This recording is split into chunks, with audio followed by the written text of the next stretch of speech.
Imagine this, you book a trip, you pay in full, you get the confirmation email, so you relax, you tell your family, you tell your coworkers, you maybe even start watching YouTube videos titled Things Not to Do in Paris. And then one morning, the company you booked with doesn't answer the phone, the website doesn't load, and your vacation, it just doesn't exist anymore. That's not a hypothetical. That actually happened to tens of thousands of people in Japan. The company was called Terumi Club. It sold cheap overseas vacations, and when it collapsed, it left behind nearly $1 billion in losses. No storm, no pandemic, no volcano eruption, just a company quietly falling apart while everyone assumed everything was fine. Some customers were already overseas. Some lost thousands of dollars. Some lost trips they'd been planning for years. And the wild part? This didn't happen overnight. It happened slowly, very slowly. This wasn't a scam that ran fast. It was a failure that walked calmly and waved. Terumi Club didn't look shady. No broken English, no sketchy pop-ups, no limited time-only countdown timer screaming at you. It looked respectable, offices, employees, brochures, a phone number that actually worked. It sold overseas package tours, Europe, Hawaii, Asia, flights, hotels, sometimes meals. And the prices? Low enough to make you pause, but not low enough to make you panic. That sweet spot where you think, wow, Japan really does good customer service. And that's why people trusted it. Because in Japan, if a company is operating openly, most people assume the basics have been checked. Turns out, looks legit is not a financial audit. Here's the part they don't put in the brochure. Terumi Club wasn't holding customer money safely. It was doing something simpler. It used new customers' money to pay for older customers' trips, which means if bookings ever slowed down, everything collapsed. This wasn't a clever system. It was a fragile one, like stacking plates vertically and calling it architecture. As long as new money came in, trips went out. But when exchange rates shifted, when airline costs rose, when discounts got too aggressive, they didn't slow down, they sped up. More deals, more promotions, more ads screaming value. At that point, Terumi Club wasn't selling vacations. It was selling hope with an expiration date. People noticed. Employees saw delayed payments. Hotels complained about unpaid invoices. Airlines demanded cash up front. Internally, staff started asking questions. But here's the problem. No one wanted to be the person who said, hey, this isn't working, because as long as trips were still happening, everything felt normal. Customers had itineraries, emails, printed tickets, and when paper exists, people relax. Nothing delays panic quite like a PDF. Then one morning, it was over. Terumi Club filed for bankruptcy. Phones went dead. The website froze, offices closed. Customers woke up to headlines instead of boarding passes. Some were already overseas, discovering their hotels had never been paid.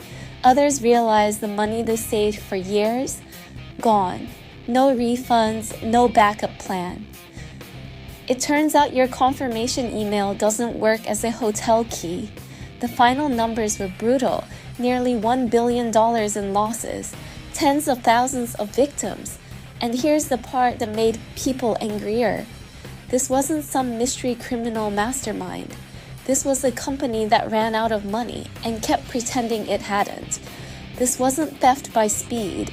It was bankruptcy by denial. Oversight existed, but it was light. The industry relied on self-reporting, on trust, on the assumption that someone would step in.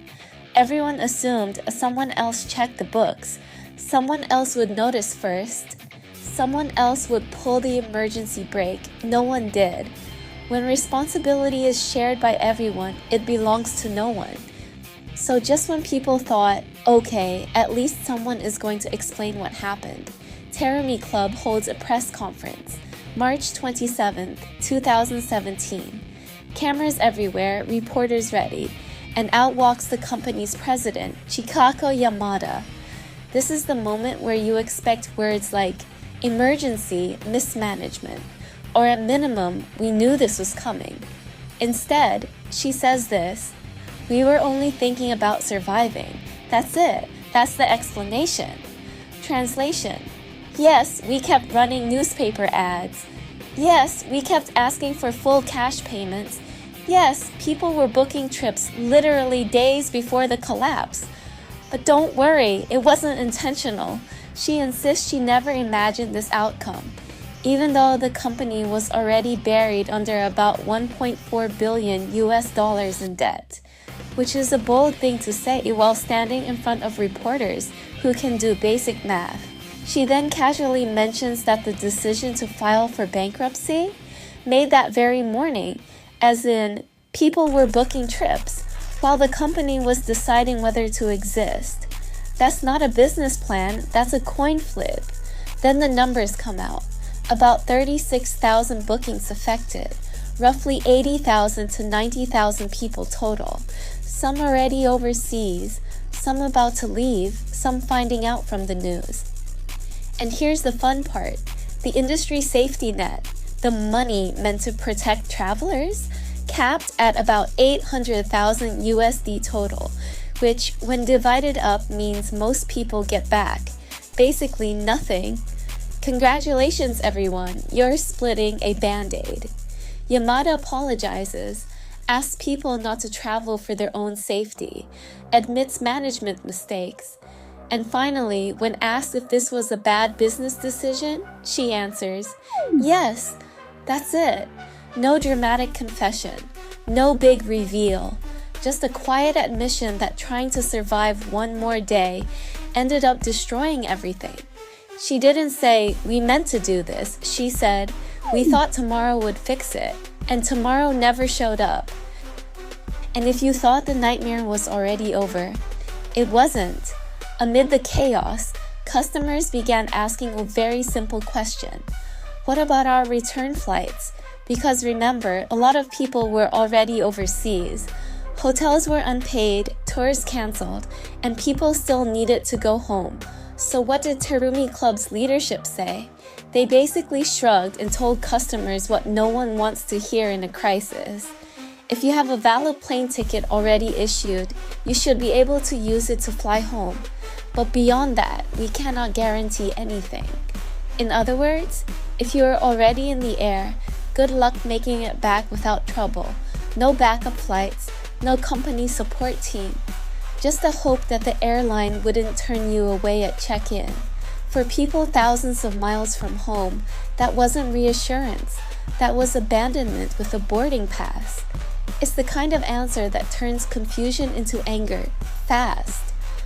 So yeah, this didn't happen because people were careless. It happened because people were trusting. And when a system runs on trust instead of oversight, this is what trust buys you. Oh, and if you're wondering how something this big went unnoticed for so long, simple.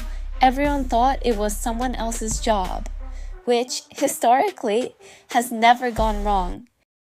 In the end, Terumi Club's former president, Chikako Yamada, was sentenced to 6 years in prison. The court found she had secured bank loans under false pretenses and failed to report hidden cash during bankruptcy. Prosecutors sought 8 years. The judge settled on 6. Thanks for watching. Hit like, subscribe, and I'll see you in the next story where everyone says, we never saw this coming, even though it was standing right there.